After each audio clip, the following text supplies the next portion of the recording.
Monsieur le représentant du candidat, la dette publique est passée de 6 000 milliards de francs CFA en 2011 à près de 35 000 milliards projetés pour 2025. Dites-nous, est-ce que c'est un endettement soutenable et quelles garanties donnez-vous aux générations futures? Mais si vous voulez, je pense que c'est un sujet qui revient souvent. Il est utile certainement d'éclairer l'opinion publique. L'endettement aujourd'hui, si on regarde le niveau qu'il a atteint, parce que le ratio auquel on le mesure, ce n'est pas la valeur absolue que vous regardez. 35 000 milliards ou 6 000 milliards, c'est en regard de la richesse du pays. Voilà, on avait 6 000 milliards, mais le ratio de la dette sur le PIB était de 69%. Donc c'était élevé, plus élevé que maintenant. On a 35 000 milliards, mais le ratio de la dette, je dirais, sur PIB aujourd'hui est de 57%. Voilà. Donc on n'a pas un endettement qui est plus lourd qu'on avait.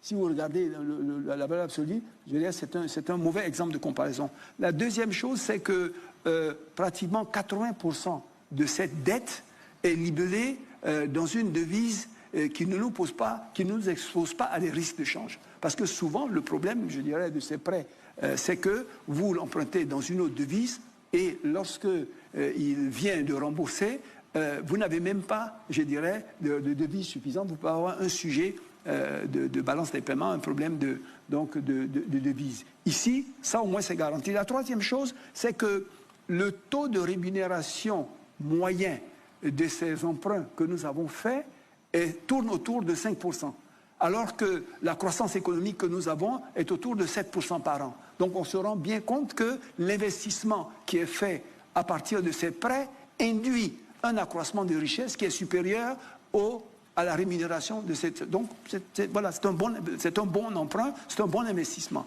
Et pour terminer, ça quand même j'aimerais le rappeler à tous les sachants, mais ces gens qui nous prêtent, mais quand même, vous n'imaginez pas qu'ils se disent « il faut qu'on me rembourse ». Vous connaissez, vous, des gens sur le marché international, des institutions de premier plan qui se lèvent pour aller prêter à un pays qui ne pourra pas les rembourser. Et pourtant, ils n'ont pas de problème. Au contraire, ils n'ont que des éloges.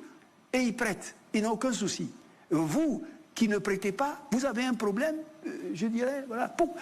Mais pourquoi, comment vous expliquez le fait que ça ne leur pose pas de problème de prêter? Monsieur le Premier ministre, ça veut dire que vous allez rester sur la même trajectoire d'endettement ou bien, parce qu'il y a des niches quand même que vous n'exploitez pas. Par exemple, l'impôt foncier reste marginal, il y a le secteur informel qui est sous-fiscalisé, ça veut dire qu'il y a des ressources qui sont